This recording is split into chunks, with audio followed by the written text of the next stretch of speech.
ఏపీలో కాంగ్రెస్ దూకుడు పెంచింది. పొలిటికల్ యాక్టివిటీని స్పీడప్ చేసింది. అసెంబ్లీ లోక్సభ ఎన్నికలకు ఆశావాహుల నుంచి దరఖాస్తుల స్వీకరణ కార్యక్రమం కూడా చేపట్టింది. ఏపీ కాంగ్రెస్ వ్యవహారాల ఇన్ఛార్జ్ మాణిక్యం ఠాగూర్ దరఖాస్తులను స్వీకరించారు. మడకసిర అసెంబ్లీ టికెట్ కోసం కె సుధాకర్ తొలి అప్లికేషన్ ఇచ్చారు. అలాగే గుంటూరు మాజీ ఎమ్మెల్యే మస్తాన్ వలి, బద్వేలు నుంచి మాజీ ఎమ్మెల్యే కమలమ్మ ఎమ్మెల్యేగా దరఖాస్తులు సమర్పించారు. ఏఐసీసీ స్క్రీనింగ్ కమిటీ సూచనల మేరకు అభ్యర్థుల ఎంపిక ఉంటుందన్నారు మాణిక్యం ఠాగూర్.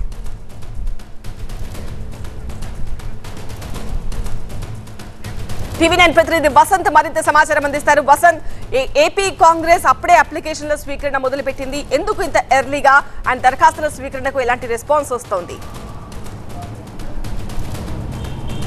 సో ముఖ్యంగా సౌత్కి సంబంధించి కర్ణాటక, తెలంగాణలో వచ్చినటువంటి గెలుపును చూసుకుని ఆంధ్రప్రదేశ్ పైన ప్రత్యేకంగా ఫోకస్ పెట్టింది కాంగ్రెస్ పార్టీ. అందులో భాగంగానే సార్వత్రిక ఎన్నికలకి ఇంకా కొద్ది నెలల సమయం ఉన్నప్పటికీ కూడా ఏపీలో ఎమ్మెల్యే అభ్యర్థులు, అసెంబ్లీ పార్లమెంటు స్థానాలపైన పోటీ చేసే అభ్యర్థులను గుర్తించే పనిలో నిమగ్నమైంది. ముఖ్యంగా వారి నుంచి అభ్యంతరాల స్వీకరణకు కార్యక్రమానికి ఇప్పటికే స్వీకరణ చుట్టింది. అందులో భాగంగా అప్లికేషన్లు అభ్యర్థుల వద్ద నుంచి స్వీకరిస్తోంది. సో ప్రస్తుతం మన చేతిలో అప్లికేషన్ ఫామ్ కూడా ఉంది. Andhra Pradesh Congress committee assembly election 2024 candidate application పేరుతోటి ఈ అప్లికేషన్స్ను కాంగ్రెస్ పార్టీ స్వీకరిస్తూ ఉంది.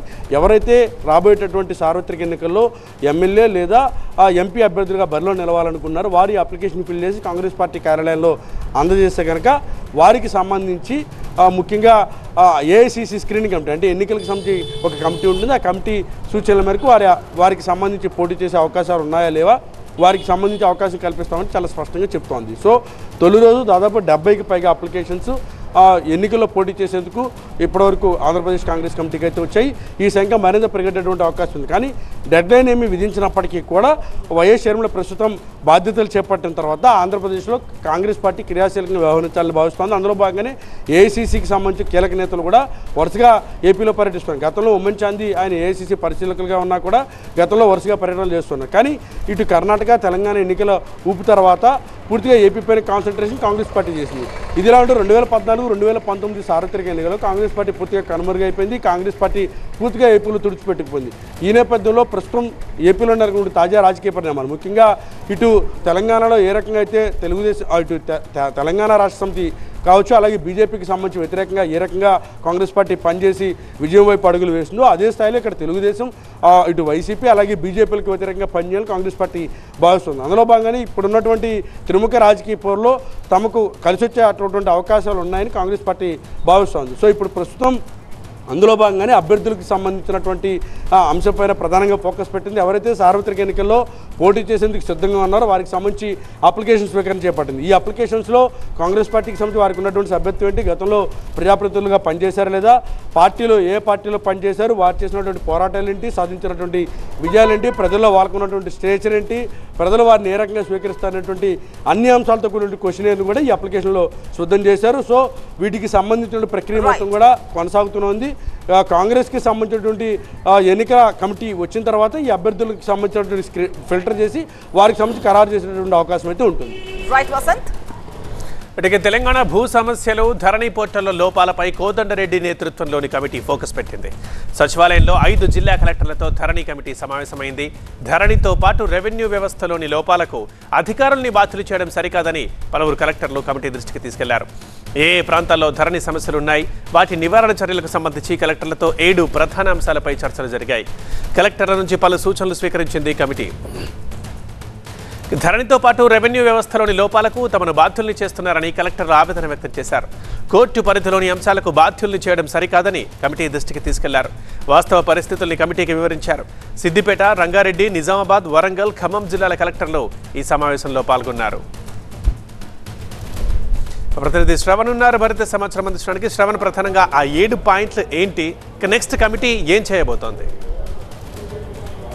సచివాలయంలో ధరణి కమిటీ 5 జిల్లా కలెక్టర్లతో సమావేశమవుతుంది. ఈ సమావేశం తరువాత ఎంపిక చేసిన గ్రామాల్లో, మండలాల్లో శాంపిల్గా ధరణి మాడ్యూల్ని చెక్ చేయడానికి ధరణి team committee వెళ్ళబోతుంది.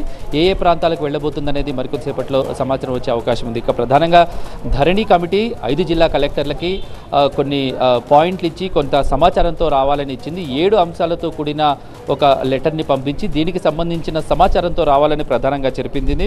Problems and issues in ధరణిలో ఉన్న సమస్యల గురించి వాటిలో ఉన్న ఇష్యూస్ గురించి ప్రధానంగా రావాలని చెప్పింది. అయితే ధరణి సమస్యలకు పరిష్కారం చూపించేందుకు ఏ మార్గాలు ఉన్నాయి, క్షేత్రస్థాయిలో ధరణిని పర్యవేక్షించేది జిల్లా స్థాయిలో కలెక్టర్లే కాబట్టి వాళ్ళకి పూర్తి అవగాహన ఉంటుంది. ధరణిని ఆపరేట్ చేసే యాక్సెస్ కూడా కలెక్టర్లకే ఉంటుంది కాబట్టి వాళ్లకు ఈ ఏ సమస్యలను గుర్తించారు, వాటికి పరిష్కారాలు ఎలాంటి ఉంటే బాగుంటుంది అనేది రెండో అంశంగా వాళ్ళు చెప్పారు. అయితే ఇంకా ఎంఆర్ఓలకి ఆర్డీఓలకి ధరణికి సంబంధించిన ధరణి రికార్డులకు సంబంధించిన మాడ్యూల్కి సంబంధించిన యాక్సెస్ ఉంటుంది. కానీ మాడ్యూల్ ఏమైనా చేంజెస్ చేయాలంటే మళ్ళీ కలెక్టర్ నుంచి అప్రూవల్ రావాల్సి ఉంటుంది. కాబట్టి వాళ్ళకున్న పరిధి ఏంటి, ఎంఆర్ఓలు ఆర్డీఓలకు ఉన్న పరిధి ఏంటి, వాళ్ళు ఎటువంటి సూచనలు చేసే అవకాశం ఉంది, ఎలాంటి సూచనలు చేశారు, వాళ్ళ దగ్గరకు వచ్చిన క్వరీస్ ఏంటనేది కూడా ప్రధానంగా చేసింది. అయితే ఆర్డీఓలకు ఎంఆర్ఓలకు ఇచ్చిన బాధ్యతలు వాటిలో ఏమైనా మార్పులు చేస్తే ధరణిలో ఉన్న సమస్యల ఏదైతే ఉందో పరిష్కారం అయ్యేందుకు అవకాశం ఉంటుందా, ఈ కలెక్టరేట్ వరకు ఇష్యూ వరకు రాకుండా కింది స్థాయిలోనే ఉన్న చిన్న సమస్యలను పరిష్కరించే అవకాశం ఉంటుందా, యాక్సెస్ అనేది ఆర్డీఓలకు ఎంఆర్ఓలకు కూడా ఇచ్చే అవకాశం ఉంటుందా అనేది కూడా చేసింది. అయితే ఈ ధరణికి సంబంధించిన సమస్యలను పరిష్కరించడంలో చట్టబద్ధంగా ఎదురవుతున్న సమస్యలు ఏమున్నాయి అనేది కూడా ప్రధానంగా ధరణి కమిటీ కలెక్టర్లను అడిగి తెలుసుకుంది. దాంతోపాటుగా భూభారతి పేరుతో ఉమ్మడి ఆంధ్రప్రదేశ్లో అప్పటి వైఎస్ రాజశేఖర రెడ్డి సర్కారు నిజామాబాద్లో ఒక పైలట్ ప్రాజెక్ట్ని చేపట్టింది. అప్పుడు ధరణికి అప్పుడున్న పరిస్థితుల నేపథ్యంలో ఉమ్మడి ఆంధ్రప్రదేశ్లో ఉన్న రెవెన్యూ రికార్డులను డిజిటలైజేషన్ చేసే విధంగా భూభారతి పేరుతో ఒక పోర్టల్ని అప్పుడు డిజైన్ చేశారు. అప్పుడు భూభారతికి సంబంధించిన ఒక కొత్త సర్వేను తయారు చేశారు, కొన్ని రిపోర్ట్లను తయారు చేశారు.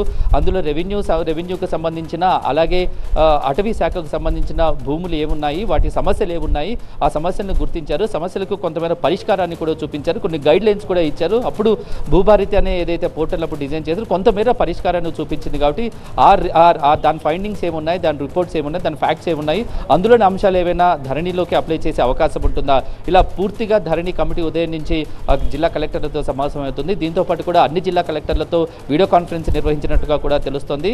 ఈ మీటింగ్ ఈ రోజు వచ్చిన తర్వాత దీని తర్వాత ఒక రిపోర్టును తీసుకొని దీనిలో ఉన్న సమస్యలను ఏదైనా ప్రధానంగా ఉన్న సమస్యల్ని గుర్తించి ఒక శాంపిల్ని మండలాలను గ్రామాలను చెక్ చేసి అక్కడికి వెళ్ళి ఆ మాడ్యూల్ ఎలా పనిచేస్తుంది, అందులో సమస్యలు ఏముంటాయి అనేది పరీక్షించబోతుంది. లోక్సభ ఎన్నికలకు ముందే ధరణికి సంబంధించిన సమస్యలపై ఒక పూర్తి స్థాయికి అంటే ఒక మధ్యంతర నివేదికను తయారు చేసి ప్రభుత్వానికి నివేదించాలనేది ధరణి కమిటీ ప్రస్తుతం ఆ వర్కౌట్లో ఉందని తెలుస్తోంది. Okay Shravan. Third exclusive news, ప్రజా దర్బార్లో కంప్లైంట్, కరీంనగర్లో వికెట్. భూ కబ్జాలకు పాల్పడిన అక్రమార్కుల బెండు తీస్తున్నారు కరీంనగర్ పోలీసులు. తాజాగా సీతారాంపూర్ 21వ division corporator jungle Sagar arrest చేశారు. ఇప్పటికే మరో కార్పొరేటర్ తోట రాముడితో పాటు బీఆర్ఎస్ నాయకుడు చీటీ రామారావును కటకటాల బాట పట్టించారు. కబ్జాలకు సంబంధించి పోలీసుల జాబితాలో మరింత మంది కార్పొరేటర్స్ నాయకులు ఉన్నట్టుగా తెలుస్తోంది. ఫైనాన్షియల్ అఫెన్సెస్, భూ ఆక్రమణలపై ఫిర్యాదులు వెల్లువెత్తాయి. ఈ క్రమంలో Karimnagar police commissioner Abhishek Mohanty special drive చేపట్టారు. సిపి ఆదేశాలతో కరీంనగర్లో భూ కబ్జాలపై పోలీసులు ఉక్కుపాదం మోపుతున్నారు. పూర్తి వివరాలు అందించడానికి మా సీనియర్ కరెస్పాండెంట్ సంపత్ లైవ్ లో సిద్ధంగా ఉన్నారు. సంపత్, అరెస్ట్ అయిన కార్పొరేటర్ ఏమంటున్నారు, ఇంకా పోలీసుల లిస్ట్ లో ఎంతమంది భూ కబ్జాకోరులు ఉన్నారు?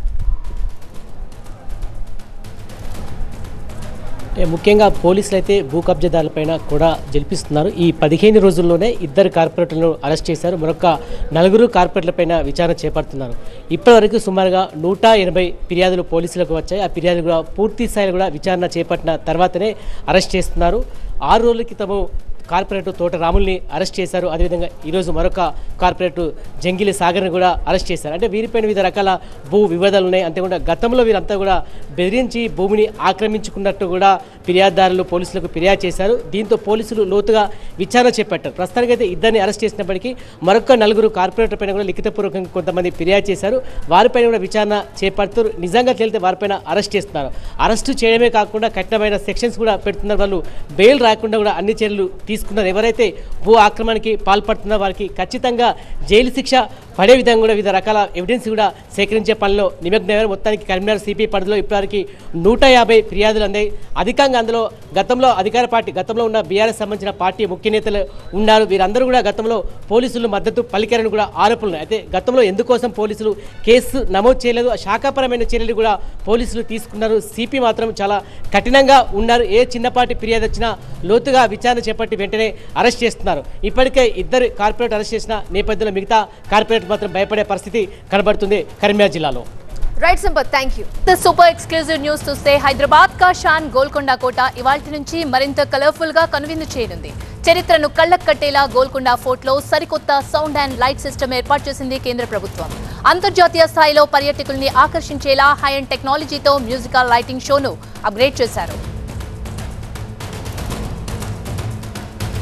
నిజానికి 30 ఏళ్ల కిందటే గోల్కొండ కోటలో సౌండ్ అండ్ లైట్ సిస్టమ్ ను ఏర్పాటు చేశారు. ఇప్పుడు అత్యాధునిక టెక్నాలజీతో మరిన్ని హంగులు పర్యాటకుల్ని ఆకర్షించనున్నాయి.